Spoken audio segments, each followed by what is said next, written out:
Good morning students.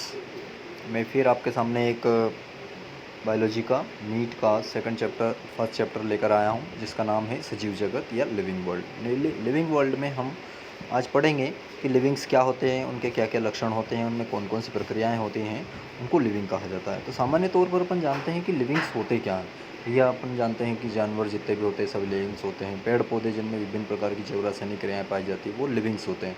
यहाँ पर हम उन्हीं के लक्षण के बारे में बात करेंगे, उनका वर्गीकरण, उनके नामकरण, उनका जगत कौन सा होता है, वर्गी की क्या होती है, इनकी आवश्यकता क्यों पड़ी और किस प्रकार से एक छोटी सी इकाई से संपूर्ण जीव का निर्माण होता है, यही हम करने जा रहे हैं। यहाँ पर एक छोटी सी चीज़ है, ये देखें आप इधर साइड में ये दे रखी हैं। इसको आप थोड़ा जूम करके भी देख सकते हैं कि किस प्रकार से हम इसको जूम करके देखें। तो ये देखें आप कि सबसे छोटी इकाई को परमाणु कहा जाता है। परमाणु आपस में जुड़ते हैं तो अणु बनाते हैं, फिर अणु जुड़ते हैं तो जैव अणु बनाते हैं, जैव अणु अंगक का निर्माण करते हैं, अंगक कोशिकाओं में बदलती है, कोशिकाएं ऊतक बनाते हैं, ऊतक से अंग, अंग से अंगतंत्र और अंगतंत्र से एक संपूर्ण जीव का निर्माण होता है। ठीक उसी प्रकार से जिस प्रकार से अपन छोटी छोटी ईंटें रखते हैं तो एक दीवार बनती है, दीवार जुड़ती है तो एक कमरे का ढांचा खड़ा होता है, ढांचे पर एक छत डाल दी जाती है तो एक कमरा, ऐसे 3-4 कमरे मिलकर के एक मकान का निर्माण हो जाता है। इसी प्रकार से हमारे शरीर जो रहती है छोटी छोटी इकाई, हमारे शरीर की सबसे छोटी इकाई क्या कहलाती है? कोशिका। कोशिकाएं आपस में मिलकर के ऊतक बनाती है और ऊतक आपस में मिलकर के क्या बनाता है? अंग। अंग इस प्रकार से अंग मिलते हैं तो अंगतंत्र बनता है और अंगतंत्र मिलकर के जीव शरीर का निर्माण करते हैं। तो किस प्रकार से अपन ये कर सकते हैं? कुछ इस प्रकार से अपन कर सकते हैं कि यहाँ से अगर अपन कोशिका से बात करें तो कोशिका से नीचे से ऊपर की ओर अगर अपन जाते हैं तो ये कोशिका में नीचे से ऊपर की ओर हम जा रहे हैं। तो यहाँ पर देखा जा रहा है कि अगर अपन कोशिका से बात करें तो कोशिकाएं आपस में जुड़ी, मान लो कि ये कोशिका आपस में जुड़ी तो अपना एक अंग बना, ऊतक बना। ऊतक में बात करें कि मान लो कि आपको कोई चोट लग जाती है, चोट लगने पर एक मांस का एक छोटा सा टुकड़ा अलग हो जाता है और वो टुकड़ा आपका ऊतक कहलाता है। ऐसे ऊतक के छोटे छोटे टुकड़े, मान लो कि एक हाथ बना तो ये आपका क्या बना? अंग। एक हाथ का पंजा, और कोहनी से लगाकर कंधे तक का जो चीज़ हो वो अंगतंत्र। तो ये छोटे छोटे अंग मिलकर के अंगतंत्र बना। ऐसे हाथ, दोनों हाथ, पैर, गर्दन, ये सब अंगतंत्र मिले तो क्या बनाया? आपका जीव का एक शरीर का निर्माण करा। तो ये सजीवों में संरचनात्मक क्रम इस प्रकार से बनता है। सजीव, निर्जीव सभी की अगर निर्जीव में बात करें तो परमाणु से स्टार्ट होता है। परमाणु, सामान्य अणु, जीव अणु और अंगक। इस प्रकार से हम बात कर रहे थे। और हम बात करते हैं कि सजीवों की बात करें तो सजीवों में होता क्या है? तो मेन है अपने सजीवों के लक्षण।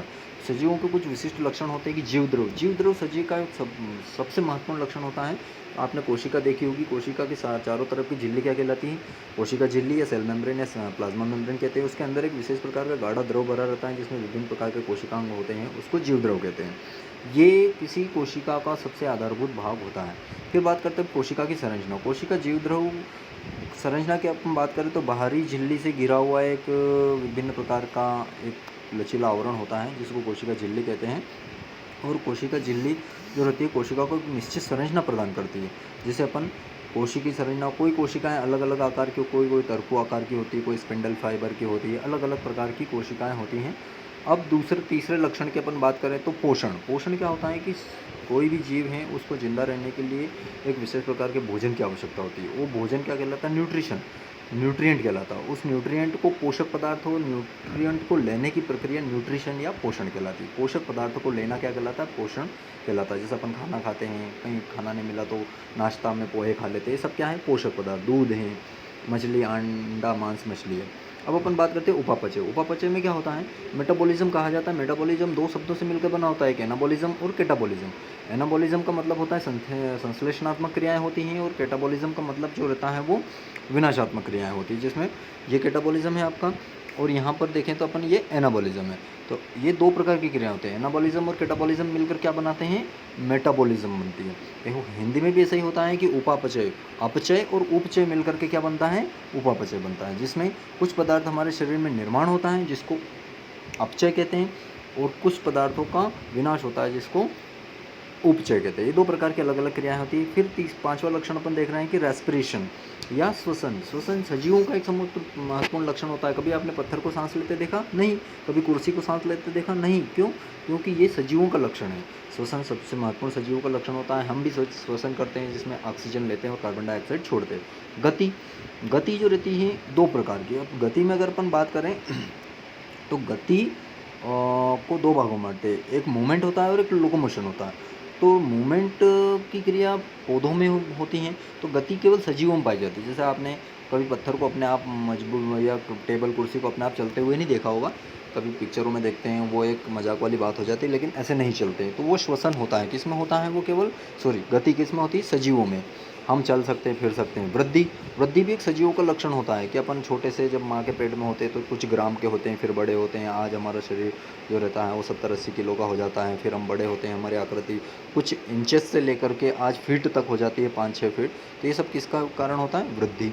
तो प्रजनन, अगला, प्रजनन एक महत्वपूर्ण क्रिया है सजीवों का, जो केवल प्रजनन सजीवों में ही पाया जाता है। अपने समान नए जीवों को उत्पन्न करना क्या कहलाता है, प्रजनन कहलाता है। जैसे गाय के बच्चों को जन्म देती है, कुत्ते कुत्तियाँ पिल्लों को जन्म देते हैं, ऐसे मनुष्य के बच्चों को जन्म देता है। ये संवेदनशीलता तथा अनुकूलन, 9वां पॉइंट। संवेदनशीलता, जैसे कि आपको कहीं एकदम कांटा चुभ जाता है तो आप फट से पैर हटा लेते हैं, ये संवेदनशीलता है। गर्मी लगती है तो पसीना पसीना हो जाता है, ये संवेदनशीलता। अनुकूलन भी क्या होती है, एक महत्वपूर्ण लक्षण है सजीवों का, जिसमें क्या होता है कि अपन बदलते हुए वातावरण के अनुसार अपने आप बदल लेते हैं। कहीं अपन दूसरे वातावरण में चले गए तो अचानक ठंडे वातावरण में गए तो ठंड लगती है, गर्म वातावरण में गए तो गर्मी लगती है, लेकिन थोड़ी देर में अपन वहाँ के अनुसार अपने आप को एडॉप्ट कर लेते हैं, अनुकूलित हो जाते हैं। तो इसको अनुकूलन कहते हैं। उत्सर्जन, अब हमारा शरीर में विभिन्न प्रकार की उपापचय क्रियाएं होती है, जिसके फलस्वरूप हमारे शरीर में कुछ विशेष प्रकार के वर्ज्य पदार्थ बनते हैं। उन वर्ज्य पदार्थों को शरीर से बाहर निकालना जरूरी होता है, नहीं तो वो नुकसानदायक होते हैं। उस क्रिया को क्या बोला जाता है, शरीर के द्वारा वर्ज्य पदार्थों को बाहर निकालना क्या कहलाता है, उत्सर्जन कहलाता है। अब हमारे शरीर में अगर मनुष्य की बात करते हैं तो हमारे शरीर का मुख्य उत्सर्जन क्या है, किडनी या वृक्क कहलाता है, और वृक्क की सबसे संरचनात्मक इकाई नेफ्रॉन कहलाती है। ठीक है, ये यहाँ पर अपने आप पॉइंट बनता है। जीवन चक्र, अब जीवन चक्र क्या होता है, जब सभी जीवों में एक निश्चित जीवन चक्र होता है। जीवन जन्म लेते हैं, जन्म लेने के बाद विकास होता है, विकास के बाद एक क्रमबद्ध तरीके से वो कुछ क्रियाओं का विकास होता है, कुछ क्रियाएं अंत में जाकर समाप्त हो जाती है और सब जीव का नष्ट हो जाते हैं। इसको जीवन चक्र कहा जाता है। तो ये हर एक जीव का जीवन चक्र होता है। किसी जीवधारी को जीवन चक्र की अलग अलग अवस्थाएं होती है, हमारी भी होती है, बाल्यावस्था, शैशवावस्था, बाल्यावस्था, युवावस्था, प्रौढ़ावस्था और वृद्धावस्था, और अंत में मृत्यु को प्राप्त हो जाता है। तो ये होता है सबसे अलग प्रकार के, विभिन्न प्रकार के अपन ने जीवों में क्या पढ़ा, विभिन्न प्रकार के जीवों का, सजीवों के मुख्य लक्षण पढ़े। अगले वीडियो में इसके आगे से स्टार्ट करूँगा, तो आप इसके इंपॉर्टेंट क्वेश्चन अपने आप मन से बनाएं। इसमें से बाकी के क्वेश्चन इस लेसन को एक्सप्लेन करने के बाद मैं आपको पढ़ाऊँगा।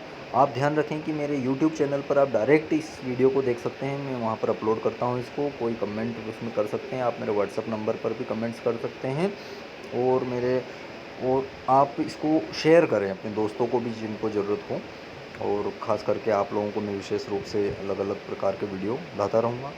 Thank you very much.